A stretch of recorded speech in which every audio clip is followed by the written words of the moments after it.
Rhino virus और मानव मेटानिमो virus जैसे रोग जनकों से संबंधित मामले बढ़े। रिपोर्टों के अनुसार चीन वर्तमान में सर्दियों में विभिन्न श्वसन संक्रामक रोगों के उभरने के साथ वायरस के नए नए प्रकोप से निपट रहा है। रॉयटर्स में प्रकाशित एक रिपोर्ट के अनुसार हाल ही में पाए गए मामलों में राइनो वायरस और मानव मेटानिमो वायरस जैसे रोगजनक शामिल हैं। 14 वर्ष से कम उम्र के लोगों में मानव मेटानिमो वायरस के मामले में वृद्धि देखी जा रही है। खासकर उत्तरी प्रांतों में मानव मेटानिमो वायरस पैरामिक्सोवारिड परिवार के भीतर एक श्वसन वायरस है। पहली बार 2001 में पहचाना गया यह श्वसन संक्रमण के सबसे आम कारणों में से एक है। खासकर छोटे बच्चों, बुजुर्गों और प्रतिरक्षा विहीन व्यक्तियों में HMPV श्वसन सिंक्राइटिल वायरस से संबंधित है और इसके लक्षण सामान्य सर्दी के समान ही हैं। इस वायरस के संक्रमण के मामलों में कुछ सामान्य लक्षणों में खांसी, नाक बहना, बुखार, सांस लेने में कठिनाई और थकान शामिल है। हालांकि आबादी में कमजोर प्रतिरक्षा के साथ HMPV ब्रोंकाइटिस और निमोनिया जैसी स्थितियों को ट्रिगर करने की सूचना दी गई है।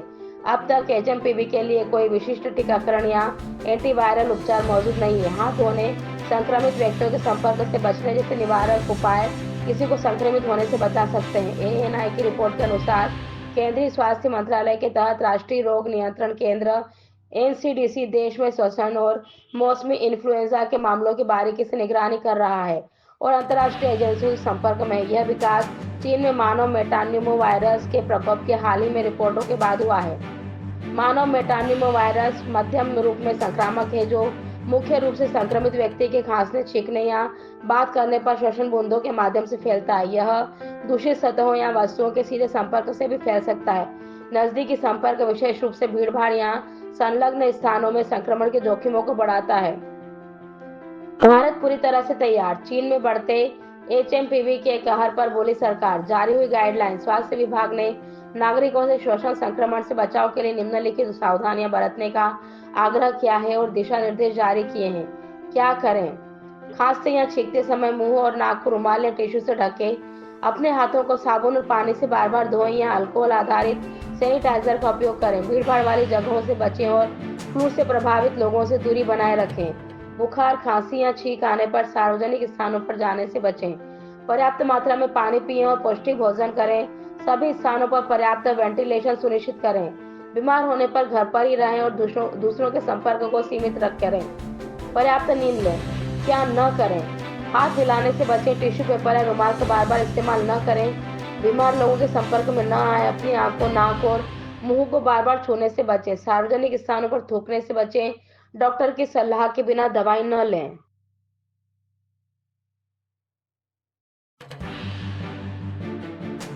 जहर का डर। पीथमपुर से लोगों का पलायन भी शुरू।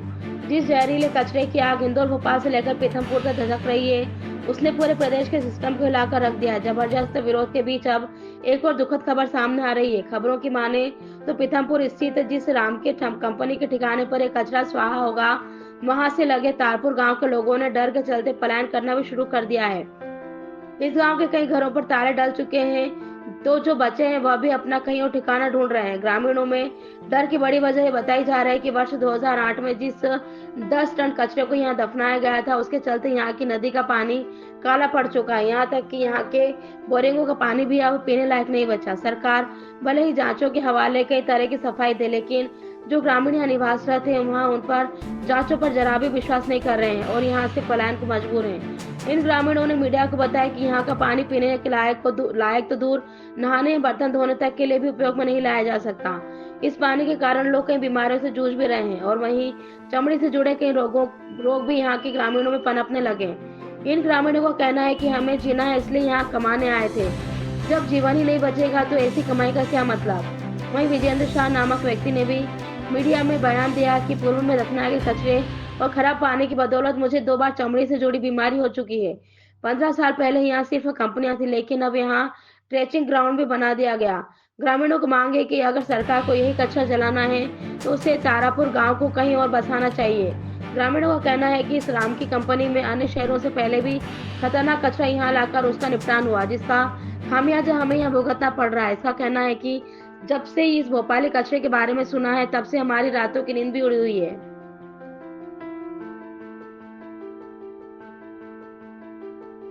साल 2024 का शादियों का सीजन वैसे तो खत्म हो चुका है, लेकिन शादीशुदा कपल्स का सरदर्द खत्म होता नजर नहीं आ रहा है। शादी के बाद अक्सर कपल हनीमून के लिए जाते हैं, लेकिन इस साल लगता है कि उन्हें इनकम टैक्स डिपार्टमेंट के चक्कर काटने पड़ सकते हैं। ऐसा हम इसलिए कह रहे हैं क्योंकि इनकम टैक्स के रडार पर ऐसे लोग हैं जिन्होंने शादी में बेहिसाब खर्चा किया है, लेकिन उन पैसों का कोई हिसाब नहीं है। यानी बिग फैट इंडियन वेडिंग जिनमें कैश में ज्यादा खर्च हुआ है, वो इनकम टैक्स डिपार्टमेंट की जांच के घेरे में है। रिपोर्ट के मुताबिक नवंबर दिसंबर के दौरान में देश में अलग अलग शहरों में जो ग्रेट ग्रैंड वेडिंग हुई है और जिन शादियों में करोड़ों रुपए खर्च किए गए हैं, वो अब इनकम टैक्स विभाग के रडार पर आ गए हैं। ये वो शादियां हैं जिनमें बॉलीवुड स्टार्स और सेलिब्रिटीज को भी इनवाइट किया गया था। रिपोर्ट के मुताबिक जयपुर के 20 वेडिंग प्लानर्स हैं जिनके ठिकाने पर इनकम टैक्स विभाग ने रेड मारी। इनकम टैक्स विभाग को शक है कि पिछले एक साल में इन ग्रेट वेडिंग में 7,500 करोड़ रुपए कैश में खर्च हुए हैं, जिसका कोई हिसाब किताब नहीं है। रिपोर्ट में बताया गया है कि फेक बिल बनाने वाले संदिग्ध एंट्री ऑपरेटर्स, हवाला एजेंट्स और म्यूल अकाउंट चलाने वाले हैदराबाद और बेंगलुरु में बैठे पार्टनर्स के साथ मिलकर ये धंधा करते हैं, जो अमीरों के यहाँ होने वाले ग्रेट वेडिंग के आधार पर फल फूल रहा है। अगर आपने भी डेस्टिनेशन वेडिंग की है तो बता दें कि डेस्टिनेशन वेडिंग भी इनकम टैक्स रडार पर और विभाग ने कई जगह छापेमारी भी की है। इस छापेमारी के दौरान इनकम टैक्स विभाग कैश में किए गए लेनदेन का पता लगाएगी और जिसमें 50 से 60% शादी के खर्च की रकम कैश की गई है। वहीं वो शादियां भी निशाने पर है जिनमें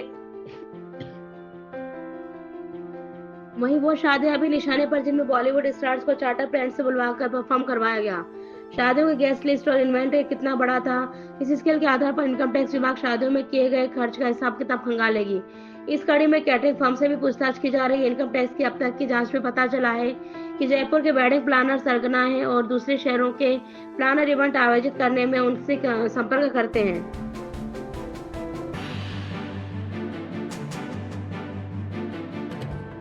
केन्या के गांव में अजीब घटना घटी। यहाँ आसमान से एक विशाल का धातु की रिंग जमीन पर आ गिरी। केन्या के दक्षिणी हिस्से में स्थित माकोनी काउंटी के मुकुकू गांव में आसमान से एक बड़ा धातु का छल्ला गिरा। ये धातु का टुकड़ा जो लगभग 8 फीट 2.5 मीटर व्यास और करीब 1100 पाउंड 500 किलोग्राम वजनी है।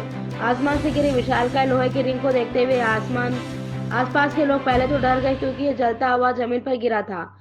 सूचना मिलते ही केन्या अंतरिक्ष एजेंसी के एसए ने मौके पर पहुंचकर मलबे को सुरक्षित कर लिया और इसे जांच के लिए एजेंसी की कस्टडी में ले लिया। हालांकि Harvard Smithsonian centre for astrophysics के विशेषज्ञ और पुनः प्रवेश ट्रैकर जोनाथन मैकडोवेल ने कहा है कि मलबे पर पुनः प्रवेश के दौरान गर्मी के स्पष्ट सबूत नहीं दिखे हैं, जिससे ये संभावना भी बनती है कि यह किसी विमान का हिस्सा हो सकता है। वहीं अंतरिक्ष मलबे के विशेषज्ञ डैरन मैकनाइट ने बताया कि कभी-कभी अंतरिक्ष मलबा किसी सैक्रिफिशियल मास से ढका रहता है जो जल जाता है और हार्डवेयर पुनः धरती से वायुमंडल में प्रवेश करता है।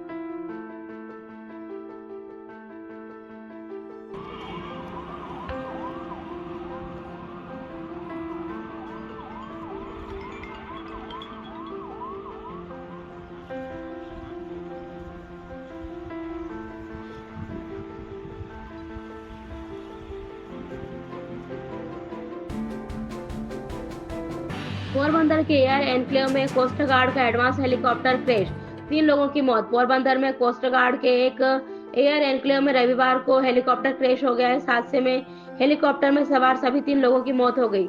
क्रैश के दौरान घायल हुए 2 लोगों ने अस्पताल ले जाते समय रास्ते में दम तोड़ दिया, जबकि हेलीकॉप्टर से कूदने वाले व्यक्ति की भी मौत हो गई। अधिकारियों ने बताया कि कोस्ट गार्ड का एडवांस लाइट हेलीकॉप्टर क्रैश हुआ है। कोस्ट गार्ड की ओर से इस हादसे पर अभी तक कोई आधिकारिक बयान नहीं आया है। स्थानीय पुलिस ने दुर्घटना की पुष्टि की है। एक अधिकारी ने बताया कि इंडियन कोस्ट गार्ड का एक एडवांस लाइट हेलीकॉप्टर ध्रुव रविवार को नियमित प्रशिक्षण उड़ान पर था। इसी दौरान उसमें कुछ तकनीकी खराबी आ गई। गुजरात के पोरबंदर कोस्ट गार्ड एयरपोर्ट पर लैंडिंग के समय हेलीकॉप्टर दुर्घटनाग्रस्त हो गया और उसमें सवार सभी 3 लोगों की मौत हो गई। 2 महीने पहले भी तटरक्षक बल का एक हेलीकॉप्टर समुद्र में दुर्घटनाग्रस्त हो गया था। इंडियन कोस्ट गार्ड की टीम इस घटना की जाँच कर रही है।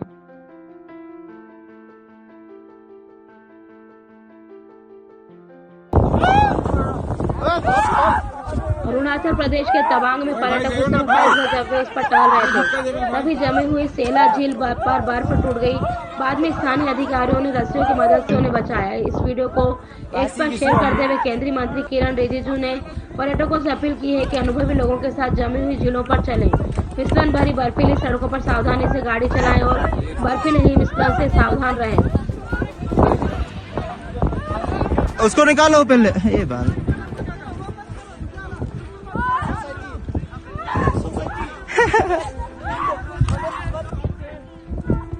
Ono tanggo manus.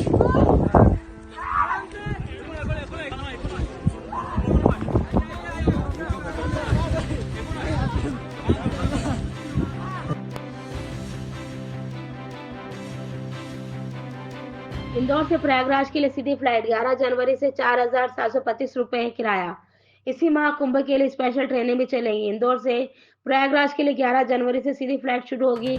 Allianz air company इस फ्लाइट का संचालन करेगी। कंपनी इसे प्रयागराज कुंभ को देखते हुए शुरू कर रही है। एयरपोर्ट से मिली जानकारी के अनुसार एलायंस एयर की फ्लाइट नंबर 91342 हर शनिवार को इंदौर से शाम 8:05 से प्रयागराज के लिए रवाना होकर 10:05 प्रयागराज पहुंचेगी। बता दें कि इंदौर से प्रयागराज के लिए पहले भी फ्लाइट का संचालन होता था, जिसका संचालन विंटर शेड्यूल में बंद हो गया था। प्रयागराज से आज सोमवार को फ्लाइट संख्या 91340 शाम 7:40 रवाना होकर रात 9:40 इंदौर पहुंचेगी। एलायंस एयर कंपनी ने 3 कैटेगरी में इस फ्लाइट की बुकिंग शुरू कर दी है। पहली कैटेगरी सुपर सेवर है, जिसका किराया 4,724 रुपए है। दूसरी वेन्यू कैटेगरी, इसका किराया 12,074 रुपए है। वहीं तीसरी कैटेगरी फ्लेक्सिबल है, इसका किराया 20,999 रुपए। बताया जा रहा है कि कंपनी इस फ्लाइट का संचालन ATR 72 से करेगी। ATR 72 में बैठने की 48 से 78 सीटें तक होती हैं। इंदौर, 2 मुख्य सड़कों की सूरत बदलेगी। इंदौर देपालपुर और इंदौर से राघवगढ़ नेमावर रोड को 4 लेन में बदलने की प्रक्रिया शुरू हो गई है। देपालपुर रोड को 4 लेन में बदलने पर 486 करोड़ और नेमावर रोड को 4 लेन में बदलने पर 403 करोड़ रुपए की लागत आएगी। वर्तमान में ये दोनों सड़कें 2 लेन चौड़ी हैं, जिनके बढ़ते वाहन दबाव के कारण चौड़ीकरण करने की योजना पर काम हो रहा है। इसी के मद्देनजर Madhya Pradesh road development corporation ने इंदौर से जुड़े इन दोनों महत्वपूर्ण प्रोजेक्ट की डिटेल रिपोर्ट तैयार करवाई है। 2023 में दोनों सड़कों की डिटेल प्रोजेक्ट रिपोर्ट बनाने का काम शुरू हुआ था, जो अब पूरा हो चुका है। अब विभाग को यह तय करना है कि देपालपुर और नेमावर रोड को शासन के खर्च से चौड़ा किया जाए या फिर इसे टोल आधारित सिस्टम से 4 लेन में बदला जाए। सूत्र मानते हैं कि टोल आधारित सिस्टम लागू होने की संभावना कम है। अब शासन को उपायुक्त विकल्पों के साथ प्रोजेक्ट मंजूरी के लिए भेजा जाएगा। सीएम डॉक्टर मोहन यादव ने गुरुवार को इंदौर संभाग के विकास कार्यों की समीक्षा के दौरान अफसरों को निर्देश दिए हैं कि इंदौर देपालपुर और नेमावर रोड 4 लेन में बदलने का काम जल्द शुरू किया जाए। लंबाई एक जैसी, लागत अलग अलग। MPRDC के महाप्रबंधक राकेश जैन ने अग्निबाण को बताया कि देपालपुर और नेमावर रोड के जिन हिस्सों को 4 लेन में बदला जाना है, उनकी लंबाई करीब करीब समान है। दोनों ही मार्ग लगभग 28-28 किलोमीटर लंबे हैं। दोनों की लागत इसलिए अलग अलग है क्योंकि देपालपुर 4 लेन प्रोजेक्ट के एक बाईपास यशवंत सागर और दूसरा देपालपुर में बनाने की योजना है। नेमावर रोड पर भी एक कम लंबाई वाला बाईपास बनेगा।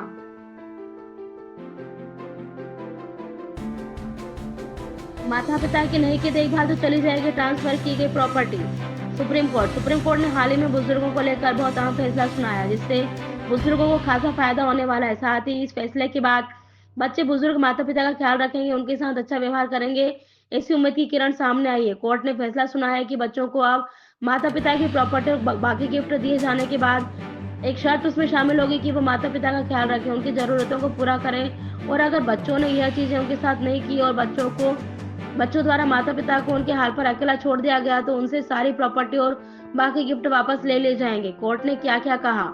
कोर्ट ने वरिष्ठ नागरिकों के हितों की रक्षा करने की जरूरत पर जोर देते हुए इस फैसले को सामने रखा। कई पेरेंट्स को उनके बच्चे प्रॉपर्टी और गिफ्ट लेने के बाद नजरअंदाज कर देते हैं और उन्हें खुद की देखभाल के लिए छोड़ दिया जाता है। सुप्रीम कोर्ट ने इस मामले में अहम फैसला सुनाते हुए कहा, अगर बच्चे पेरेंट्स की देखभाल करने में विफल रहते हैं तो माता पिता ने उन्हें जो प्रॉपर्टी और गिफ्ट किए हैं और वरिष्ठ नागरिकों के भरण पोषण और कल्याण अधिनियम के तहत उन्हें रद्द किया जा सकता है।